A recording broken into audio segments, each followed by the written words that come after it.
آپ کو اللہ یہ لے گئے، تبھی تو کفار نے انکار کیا۔ یہ کیسے ہو سکتا ہے؟ یہ کیسے ہو سکتا ہے کہ آپ روت کے تھوڑے سے حصے میں، کہاں مکہ مکرمہ، کہاں فلسطین، کہاں مسجد اقصیٰ، کہاں آسمانوں پہ، اور پھر آپ کا واپس آ جانا اللہ اللہ ہے۔ اور اللہ بڑی قدرت والے ہیں۔ جب مکہ کے کفار نے یہ بات سنی تو انہوں نے حضرت صدیق اکبر سے کہا کہ تمہارا یہ دوست جس پہ تم ایمان لائے ہو عجیب سی بات کر رہا ہے، اور یہ کہہ رہا ہے کہ رات کے حصے میں گیا اور آیا۔ اللہ کے نبی صلی اللہ علیہ وسلم کا یہ سچا جان نثار کہنے لگا یہ کس نے کہا ہے؟ کہا اس محمد صلی اللہ علیہ وسلم نے۔ فرمایا اگر انہوں نے کہا ہے تو سچ کہا ہے، انہوں نے کہا ہے تو سچ کہا ہے۔ مسلمان تو ہوتا ہی وہی ہے بھائی کہ عقل کو وہی کتابیں رکھتا ہے، نہ یہ کہ اپنی عقل سے وہی کے تجزیے کرتا ہے، نہ یہ ہے کہ اللہ کے احکامات کا اور وحی کے آئی ہوئے نظام کا اپنے عقل سے تجزیے کرے، بلکہ اپنے عقل کو اس وحی کے تابع کرتا ہے۔ اللہ کی قدرت انسانی عقل سے بھی آگے کی چیز ہے۔ تو حضرت محمد صلی اللہ علیہ وسلم کو اللہ نے یہ معراج کا معجزہ عطا فرمایا، اور میرے عزیزو یہ اللہ کے نبی کا خصوصی اعزاز تھا، لیکن آپ نے اس موقع پہ اپنی امت کو نہیں بھولے۔ اللہ سے آپ نے اپنی امت کے لیے بھی معراج کا تحفہ لے کے آئے، اور وہ تحفہ نماز کا تھا۔ نماز کا تحفہ تھا کہ جب میری امت نماز پڑھے گی تو وہ بھی اتنے اللہ کے قریب ہو جاتی ہے جیسے اسے بھی اللہ کا معراج ہو رہا ہے، اللہ کا قرب مل رہا ہے۔ 50 ملی تھی، اللہ کے نبی کے کہنے پر 5 ہو گئیں، لیکن کیا پتہ آج امت کے پاس ان 5 وقت کی نماز کے لیے بھی وقت نہیں ہوگا۔ اور اللہ کی رحمت دیکھی، فرمایا آپ کی امت 5 پڑھے گی، ثواب 50 کا ہی دوں گا، انعام 50 ہی کا دوں گا۔ یہ کیا پتہ تھا کہ یہ امت ایسی ہو جائے گی کہ اس کے پاس 5 کا بھی وقت نہیں ہوگا۔ 5 نمازوں کے لیے بھی آج مسلمان کے پاس وقت نہیں ہے۔ بڑی حیرت ہے، یہ پیدا کس لیے ہوا ہے؟ یہ تو پیدا ہی اللہ کی بندگی کے لیے ہوا تھا، لیکن یہ بھول ہی گیا۔ تو معراج کا واقعہ سورہ بنی اسرائیل کے آغاز میں ہے، اور پھر اللہ رب العزت نے بنی اسرائیل کا تذکرہ فرمایا۔ امت محمدیہ کے لیے سبق ہے، درس ہے، عبرت ہے کہ اس بنی اسرائیل نے شام کی زمین اور فلسطین کی زمین، یہ ایک ہی علاقہ تھا، اس پورے علاقے کو شام کا علاقہ کہا جاتا تھا۔ یہودیوں نے وہاں بنی اسرائیل نے سرکشی کی، اللہ نے ان پہ ظالم بادشاہ بخت نصر مسلط کیا۔ اس قوم نے حضرت شعیب کو شہید کیا اور اللہ کی بے دینی میں بہت آگے بڑھی، پیغمبر کی تعلیمات سے بہت دور ہو گئی۔ اللہ نے ظالم بادشاہ بخت نصر مسلط کر دیا، جس نے انہیں جسے کہیں کہ جسے گھر اجاڑ دیے، گھر برباد کر دیے، گرفتار کر لیا۔ پھر اس کے بعد انہی کی اولادیں آئیں اور انہوں نے پھر شام کے اندر ایک مرتبہ خرابی مچائی اور حضرت زکریا اور حضرت یحییٰ علیہ السلام کو شہید کیا۔ پھر اللہ نے ایک بادشاہ مسلط کیا۔ تو اللہ نے اس امت کو سبق دیا کہ جب قومیں اللہ کو ناراض کرتی ہیں تو اللہ پھر ان پہ اور بڑا ظالم مسلط کر دیتا ہے، پھر اور اللہ بڑا ظالم مسلط کر دیتا ہے۔ ایسے ہی نہیں کوئی ظالم مسلط ہوتا، اور ایسے ہی ظالموں کے ہاتھوں میں قومی امور نہیں آتے، بلکہ انسانوں کی اعمال خراب ہوتے ہیں، عمل خراب ہوتا ہے، اللہ ناراض ہوتے ہیں، پھر اللہ رب العزت ظالموں کے سپرد اس قوم کو کر دیا کرتے ہیں۔ پھر فرمایا قیامت کا دن آنے والا ہے جہاں ہر شخص کو اپنا حساب دیکھنا ہے، اور کہا جائے گا یہ ہے نامہ اعمال، پڑھو یہ تمہارا نامہ اعمال ہے۔ اور اللہ انسانی زندگی کا پورا حساب لینے دینے میں کافی ہیں، وہ اکیلی ذات ہی کافی ہیں۔ پھر فرمایا جو آدمی دنیا چاہے گا اللہ اسے کچھ دنیا دے دے گا، لیکن آخرت میں سوائے جہنم کے کچھ نہیں۔ لیکن جو آدمی اپنی زندگی کا مقصد آخرت بنائے گا اللہ رب العزت اس کی محنت کا بڑا قدردان ہے، اور ایسی نعمت ایسی قدردانی فرمائیں گے کہ اس انعام کو دیکھ کر خوشی ہی ہو جائے گا۔ اس کا تذکرہ فرمایا۔ پھر اللہ نے اپنی توحید اور والدین کے ساتھ حسن سلوک اور بہت سارے احکامات کا تذکرہ، ایک طویل فہرست ہے، لکھا ہے پورے تورات کا خلاصہ یہ چند آیات ہیں، اور اس میں پہلا پیغام ہے اللہ کے ساتھ کسی کو شریک نہ ٹھہرانا، نہ ذات میں، نہ صفات میں، نہ اس کی تعریف میں، نہ اس کی بندگی میں، اس کا کوئی شریک نہیں ہے۔ اور توحید کے بعد سب سے بڑا حق بندوں میں ماں باپ کا ہے، ان کے ساتھ حسن سلوک کا برتاؤ کرنا۔ ماں باپ کے ساتھ بدسلوکی کا انجام مرنے کے بعد نہیں ہوتا، عام طور پہ اللہ رب العزت اس کی سزا اس دنیا کے اندر بھی دیتے۔ ماں باپ کے ساتھ بدسلوکی کا انجام آدمی دنیا ہی میں اولاد دیکھا کرتی ہے۔ فرمایا ماں باپ بوڑھے ہوں تو انہیں تمہاری خدمت کی اور زیادہ ضرورت ہے، تو ان کو ایسا برتاؤ نہ کرنا جس میں ان کو تکلیف ہو اور انہیں تمہاری وجہ سے ایذا پہنچے، اس کا تذکرہ فرمایا۔ ماں باپ کافر ہی کیوں نہ ہو تب بھی اولاد پر خدمت ضروری ہوتی ہے، چہ جائے کہ ماں باپ مسلمان ہوں، چہ جائے کہ مسلمان ہوں تو پھر تو اور حق بڑھ جاتا ہے۔ ماں باپ بہرحال ماں باپ ہیں، ہاں کافر ماں باپ ہیں، اللہ کی ناراضگی میں ان کی تو اطاعت نہیں کرنی، لیکن ویسے ماں باپ کے ساتھ حسن سلوک سے پیش آنا، چاہے وہ کتنا ہی نافرمان کیوں نہ ہو، حتیٰ کہ وہ کافر ہی کیوں نہ ہو، تب بھی ان کی خدمت اولاد پہ ضروری ہے۔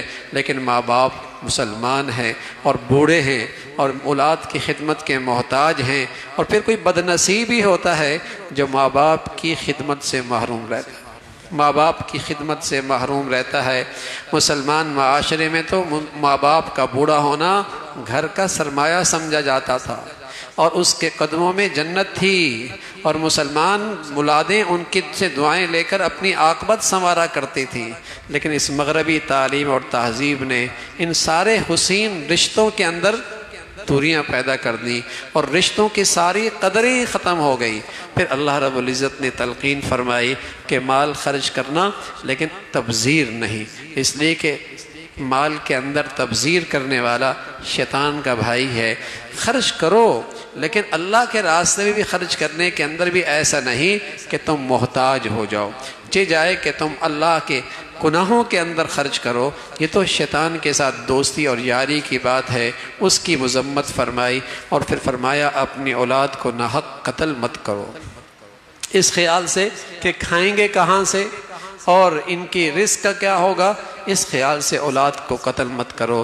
زنا کے قریب بھی نہ جاؤ، چہ جائے کہ زنا کرنا اس گناہ سے تو بس اوقات ایمان ہی سلب ہو جاتا ہے، لیکن فرمایا زنا کے قریب بھی نہ جاؤ۔ اور زنا کے قریب کیا ہیں؟ غیر محرم کے ساتھ اختلاط، خلوت اور تنہائی، مخلوط زندگی اور ان سے ناجائز تعلقات اور گفتگو، یہ سارے زنا کے دوائی ہیں۔ فرمایا ایمان والو زنا کے قریب بھی نہ جاؤ، ناحق کسی کو قتل مت کرو، یتیم کا مال مت کھاؤ، ناپ تول میں کمی مت کرو، عہد کرو تو اسے پورا کرو۔ اللہ رب العزت نے آنکھیں دی ہیں، کان دی ہیں، دل دی ہیں، یہ اللہ کی بڑی نعمتیں ہیں، لیکن کل قیامت میں ان نعمتوں کے بارے میں بات پرس بھی ہوگی، ان نعمتوں کا تمہارا استعمال کیسا رہا، اس کا تذکرہ فرمایا۔ پھر مرنے کے بعد کی زندگی کا انکار، مشرک کہتے تھے مرنے کے بعد کیسے زندہ ہوں گے؟ فرمایا اللہ زندہ فرمائیں گے، تم پتھر بھی بن جاؤ نا، تم لوہا بھی بن جاؤ، اللہ پھر بھی تمہیں انسان بنا کے کھڑا کر دے گا۔ تم اس سے آگے کی کوئی چیز سوچو، مرنے کے بعد تم یہ بن جاؤ گے، تب بھی اللہ تمہیں انسان بنا دے گا۔ اللہ کی قدرت سے کوئی چیز بعید نہیں ہے، اسی کا تذکرہ فرمایا۔ پھر اللہ رب العزت نے اپنی بڑائی کا تذکرہ فرمایا۔ پھر انسان کو جو اللہ نے عزت بخشی، اکرام بخشا، احترام بخشا، اس کا مقام ہے۔ پھر نمازوں کا تذکرہ، 5 نمازوں کا تذکرہ، پھر خاص طور پہ تہجد کی نماز جو اللہ کے نیک اور مقبول بندوں کی خاص عبادت ہے، اس کا تذکرہ فرمایا۔ پھر آپ علیہ الصلوۃ والسلام سے سوال کرنے والے سوال کرنے آئے، کہنے لگے روح کیا چیز ہے؟ فرمایا روح اللہ کا حکم ہے، روح اللہ کا حکم ہے۔ مشرک کہتے تھے ہم آپ کی بات پہ یقین نہیں کر سکتے، اگر واقعی آپ اللہ کے پیغمبر ہیں تو پھر کوئی نہریں بہا دینا، کوئی سبز بہار، جسے کہیں کہ کوئی باغات ہوتے نا آپ کے پاس دولت اور مال و دولت ہوتی نا، یہ سب چیزیں ہوتی تو ہم کہتے ہیں ہاں آپ کے کوئی اللہ کے خاص آدمی ہیں اور آپ اللہ کے بڑے برگزیدہ ہیں۔ کفار کے ہاں اللہ کی قبولیت کا معیار کیا تھا کہ دنیا بہت ہونی چاہیے، دنیا بہت ہونی چاہیے، دنیا بہت ہونی چاہیے، یہ ان کے ہاں کفار کے ہاں مقبولیت اور اللہ کے پیارے ہونے کی علامت تھی۔ اللہ کے نبی صلی اللہ علیہ وسلم فرمایا یہ میرے اختیار میں نہیں ہے، میں تو اللہ کا رسول اور اللہ کا پیغمبر ہوں، اس کا پیغام تمہیں سنا رہا ہوں۔ اور پچھلی قوموں کی ہلاکت کا تذکرہ بھی فرمایا۔ پھر آپ علیہ السلام سے تلقین فرمائی بس آپ اللہ کو یاد کریں اور اللہ کو کسی بھی نام سے اللہ کے نام کو پکاریں، اللہ فریاد کو قبول کرنے والے ہیں۔ پھر سورہ کہف کا تذکرہ ہے، اور یہ وہ صورت ہے رسول اللہ صلی اللہ علیہ وسلم فرمایا کرتے تھے ہماری چاہت ہے کہ ہماری امت اس کو ہر جمعے میں تلاوت کیا کرے، اس سے دجال کے فتنے سے محفوظ رہیں گے، دجال کے فتنے سے محفوظ رہیں گے۔ اس صورت کے آغاز میں اللہ کی حمد و ثنا ہے، اللہ کی بڑائی ہے، اور پھر اصحاب کہف کا تذکرہ ہے۔ یہ چند نوجوان تھے جو خوشحال گھرانوں کے بچے تھے، صاحب حیثیت سوسائٹی کے اندر رہتے تھے۔ اللہ کی شان، اس وقت کا جو حکمران تھا وہ بت پرست تھا، وہ اپنی پوجا کرایا کرتا تھا۔ ان نوجوانوں کو سچے دین کی کہیں سے تعلیم مل گئی، اور انہوں نے اس کے سامنے جھکنے سے انکار کر دیا، اور انہوں نے اعلان کر دیا ہم تو اس ذات کے سامنے جھکیں گے اور اس کی پرستش کریں گے اور اس کی بندگی کریں گے جو زمین و آسمان کا رب ہے، وقت کے حاکم نے انہیں مہلت دے دی، اپنے اس نظریے سے دستبردار ہو جاؤ، تو تمہارے لیے عہدے ہیں، مناصب ہیں، دولت کے ڈھیر ہیں، اور اگر تم پھر بھی باز نہ آئے تو یاد رکھنا پھر تمہارے لیے سزا ہے، قتل ہے، تمہارے لیے پھانسی ہے۔ یہ اس نے چند دنوں کی مہلت دی۔ یہ نوجوان کہنے لگے، وہاں سے جب یہ کہنے، ان کے دائیں بائیں کے رشتہ دار، دوست، احباب ان کے قریب آئے اور کہنے لگے کہ کیا ہوا، تم کیوں اس رسک پہ اس معاشرے اور سوسائٹی کے چلتے ہوئے سفر کو چھوڑ کر ایک الگ راستے کو کیوں اختیار کر رہے ہو، اور خود اس کو بٹھا دو، تم خود جو ہے ترقی کیوں نہیں، تم خود جو ہے اپنے لیے ترقی کے راستے کیوں بند کر رہے ہو۔ تو اس نوجوان نے، ان نوجوانوں نے کہا کہ ہمارا رب تو وہ ہے جو زمین و آسمان کا رب ہے، جو ساری مخلوق کو کھلاتا اور پلاتا ہے، وہ ذات ہمیں بھی کھلائے گا، ہمیں بھی پلائے گا، فضا میں رکھے اڑتے پرندوں کو جو کھلا سکتا ہے، اور سمندر کی تہ میں رہنے والی سمندر کی مچھلیوں کو کھلا سکتا ہے، چٹانوں میں رہنے والے کیڑوں کو وہ ذات کھلا سکتی ہے، تو وہ رب ہے، وہ ہمارا بھی رب ہے، وہ ہمیں بھی کھلائے گا۔ اس لیے کہ قوم نے سب سے زیادہ جس چیز سے ڈرایا، کھاؤ گے کہاں سے، تمہارے معاش کا کیا ہوگا۔ اور آج دنیا میں جتنے فتنے آ رہے ہیں وہ معاش کی سواری پہ سوار ہو کے آ رہے ہیں۔ مسلمانوں کے پاؤں کی زنجیر آج معیشت بن چکی ہے، معیشت بن چکی ہے۔ ایک تو یہ مسلمان کم ہمت ہو گیا، اور کم جسے کہیں کہ ہمت ختم ہو گئی، محنت کا مزاج ختم ہو گیا، اور دوسرا اللہ کی ذات پہ اعتماد اور بھروسہ بھی ختم ہو گیا، پھر غلامی ہی غلامی ہے۔ اس کا تذکرہ فرمایا کہ وہ تو کہنے لگے ہمارا رب وہ ہے جو زمین و آسمان کا رب ہے، وہاں سے نکل کھڑے ہوئی ہے۔ جب اللہ کی طرف کوئی آدمی چلتا ہے تو اللہ کی رحمت اس کی طرف دوڑ کے آتی ہے، اللہ کی رحمت بھی پھر اس کی طرف دوڑ کے آتی ہے۔ کوئی دل سے اللہ کی طرف چلتا ہے پھر اللہ کی رحمت بھی اس کی طرف دوڑ کے آتی ہے۔ یہ نوجوان نکلے، اس شہر سے نکلے، اس علاقے سے نکلے، ایک غار میں پہنچے، کچھ آرام کرنے لگے۔ اللہ رب العزت نے ان نوجوانوں پہ نیند طاری کر دی، اور نیند کیا طاری کی، سوتی رہ گئے، سالہ سال سوتے رہے۔ اور قرآن کہتا ہے زندگی کے لیے سورج کی ضرورت، ہوا کی ضرورت، چاند کی ضرورت، ہم نے اپنی ساری مخلوق کو حکم دے دیا کہ یہ میرے پیارے ہیں، ذرا تازہ جھونکے ہوا کا ان پہ ڈالتے چلے جانا، اور سورج اور چاند کی تازہ شعائیں ان پہ ڈالتے چلے جانا۔ اور خود اللہ کہہ رہا ہے ہم ان کو کروٹیں بھی دے رہے ہیں، کئی سالوں کے بعد جب اٹھتے ہیں تو ایک دوسرے سے پوچھتے ہیں کتنے دن تک سوئے، تو کہنے لگے ایک دن یا آدھا دن، ایک دن آدھا دن۔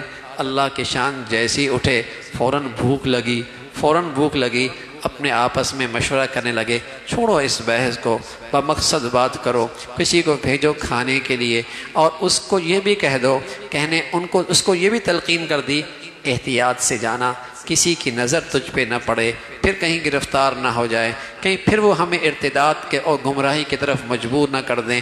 اور یہ بھی خیال کرنا لقمہ حلال لے کے آنا، حلال لے کے آنا، صاف ستھری ہوٹل پہ جانا اور کسی اچھے آدمی سے کھانا لے کے آنا، اس لیے کہ حرام کی بڑی نحوست ہوتی ہے۔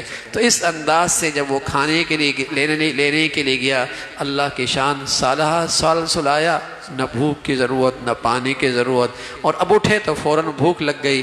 جب وہاں گئے تو راستے بدلے ہوئے، ماحول بدلا ہوا، لیکن چلے گئے۔ جب وہاں سکے پیش کیے تو اس کھانے دینے والے نے کہا میاں نئے سکے لے کے آؤ، نئی کرنسی لے کے آؤ، یہ پرانی کرنسی کہاں سے لے کے آ گئے؟ تو کہنے لگے کون سی پرانی کرنسی، کون سی نہیں، ابھی تو ہم نے یہ لی ہے، ابھی تو ہم یہاں سے گئے ہیں۔ تو ان کے سامنے اس ملک کی پرانی تاریخ موجود تھی کہ چند نوجوان اللہ کی وحدانیت کی بات کرتے تھے، اور انہوں نے ایسے استقامت کا کیا کہ سارے ملک کے نظام سے ہٹ کٹ کے اللہ کے سچے دین کو قبول کیا تھا، پھر ایسے گم ہوئے کہ ان کا پتہ کوئی نہیں لگا۔ تو اس کے سامنے کہیں تم وہ نوجوان تو نہیں ہو؟ تو جھوٹ کیسے بولتے؟ ان ہوٹل والے نے اسے تسلی دی، گھبراؤ نہیں، اب وقت کا بادشاہ بڑا نیک آدمی ہے، خوف خدا رکھنے والا ہے۔ جب دربار میں لے کے آئے تو اس وقت کا بادشاہ سجدے میں تھا، اللہ سے دعا کر رہا تھا، اے اللہ میرے ملک کے کچھ باشندے ایسے ہیں جو مرنے کے بعد زندگی کا انکار کرتے ہیں، کوئی ایسی برہان بھیج دے، کوئی ایسی دلیل بھیج دے میں انہیں مطمئن کر سکوں۔ جیسے یہ نوجوان گئے تو وہ سمجھ گیا کہ اللہ نے برہان بھیج دیا، جو سالہ سال سلانے کے بعد بیدار کر سکتا ہے، اس ذات کے لیے مارنے کے بعد دوبارہ زندہ کرنا کوئی مشکل نہیں۔ تو اللہ رب العزت نے ان نوجوانوں کا تذکرہ فرمایا، پھر ان کا انتقال ہوا، پھر وہاں ان کے لیے جگہ بنی۔ آج تک کوئی صحیح جگہ مختلف تاریخ کے اوراق کے اندر موجود ہے کہ یہ ترکی کے بعض علاقوں کے اندر ہیں، بعضوں نے کچھ اور علاقے تیونس کی طرف علاقے بتائے، لیکن بہرحال اصحاب کہف، یہ غار والے، قرآن نے ان کا تذکرہ فرمایا۔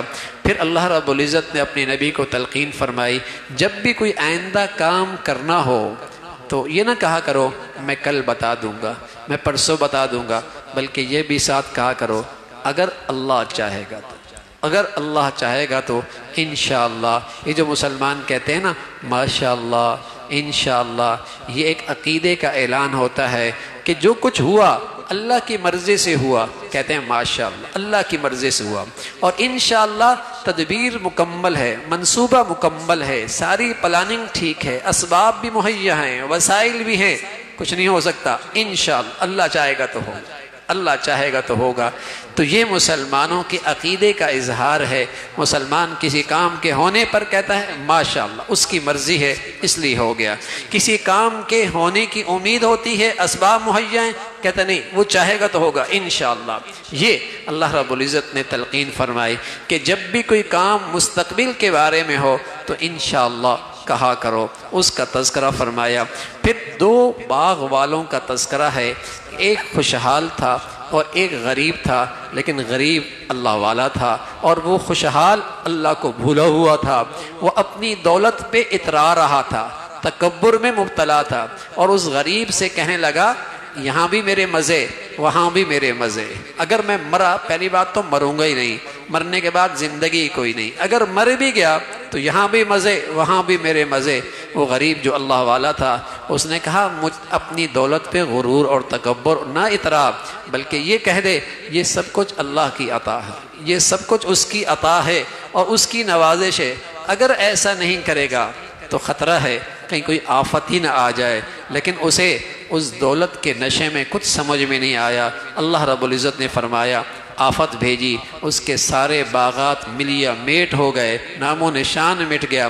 بس اوقات اللہ دنیا میں بہت جلدی کسی کو عبرت کا نمونہ بنا دیتا ہے، بس اوقات کسی کو بہت جلدی عبرت کا نمونہ بنا دیتا ہے۔ پھر اللہ رب العزت نے آخرت کا تذکرہ فرمایا کہ دنیا میں انسان بہت ساری چیزوں سے امیدیں رکھتا ہے، لیکن وہ ساری چیزیں اس کے ہاتھ سے نکل جاتی ہیں، لیکن ایک نیکیوں پر سہارا ایسا ہے جو قبر میں بھی ساتھ ہوگا، معاشر کے میدان میں بھی ساتھ ہوگا، جنت کے اندر بھی ساتھ ہوگا۔ تو کیوں نہ ہو اپنی زندگی میں نیکیوں سے تعلق رکھو، جو ہر وقت زندگی کے اس سفر میں ساتھ رہیں، اس کا تذکرہ فرمایا۔ پھر اللہ رب العزت نے حضرت موسیٰ علیہ السلام اور حضرت خضر کا تذکرہ فرمایا۔ حضرت خضر اللہ کے مقبول بندے، حضرت موسیٰ علیہ السلام اللہ کے پیغمبر۔ حضرت خضر کو اللہ نے وہ علم دیا تھا جو موسیٰ علیہ السلام کے پاس نہیں تھا، تکوینی علم تھا، اور حضرت موسیٰ علیہ السلام کے پاس شریعت کا علم موجود تھا۔ تو حضرت موسیٰ علیہ السلام سے اللہ نے حضرت خضر کے ساتھ رہنے کی آپ کو نصیحت فرمائی کہ کچھ دن خضر کے ساتھ رہو، ان کے پاس وہ علم ہے جو تمہارے پاس نہیں۔ سفر کے لیے تیار ہو گئے۔ اللہ کی شان جب سفر کے لیے روانہ ہوئے تو حضرت خضر علیہ السلام نے فرمایا ٹھیک ہے سفر پہ لے کے چلوں گا، لیکن جو کچھ دیکھو اس پہ بولنا نہیں، اس پہ بولنا نہیں۔ سفر پہ چلے، بڑی مشکل سے سواری ملی، ایک کشتی ملی، لیکن جب کشتی لہروں کے درمیان پہنچی تو حضرت موسیٰ علیہ السلام کیا دیکھتے ہیں کہ حضرت خضر اس کا ایک تختہ نکال رہے ہیں، ایک تختہ نکال رہے ہیں۔ موسیٰ علیہ السلام بول پڑے یہ ہمارے محسن ہیں اور انہوں نے ہمارے ساتھ احسان کیا ہے، ہمیں کشتی پہ سوار کیا ہے، اور آپ کیا ہمیں ڈبونا چاہتے ہیں؟ کشتی کا تو آپ نے پلہ ہی نکال دیا۔ حضرت خضر علیہ السلام فرمان لگے ہم نے آپ سے نہیں کہا تھا کچھ نہیں بولنا؟ فرمایا اچھا معذرت، اب نہیں بولیں گے، لیکن اب کی مار آپ درگزر کر دیں۔ آگے نکلے، جیسی کشتی سے گزرے، آگے چل رہے تھے، کچھ بچے کھیل رہے تھے، ایک بچہ ملا، آپ نے اس بچے کو پکڑا اور اس کی گردن اس کے تن سے جدا کر دی۔ اب شریعت کا علم تھا موسیٰ علیہ السلام کے پاس، آپ کیسے چپ رہ سکتے تھے؟ فوراً بول پڑے کہ آپ نے اس بے قصور بچے کی جان کیوں لے لی، اس بچے کی جان کیا لے لی؟ لیکن حضرت خضر علیہ السلام کے پاس تکوینی علم تھا۔ فرمایا بھائی آپ سے کہا تھا نا خاموشی خاموشی۔ حضرت موسیٰ علیہ السلام نے فرمایا اب کی آخری بار ہے، ایک مہلت اور دے دیں، ایک موقع اور دے دیں، اور مجھے اپنے ساتھ سفر میں رکھیں۔ حضرت موسیٰ علیہ السلام کا یہ عذر بھی قبول کیا گیا۔ پھر سفر پہ روانی ہوئے، اور اس سفر کا اگلا تذکرہ 16ویں پارے کے اندر ہے، انشاءاللہ کل عرض کریں گے۔ سبحانک اللہم بحمدک نشہد ان لا الہ الا اللہ نستغفرک ونتوب الیک۔ چند ختم ہے۔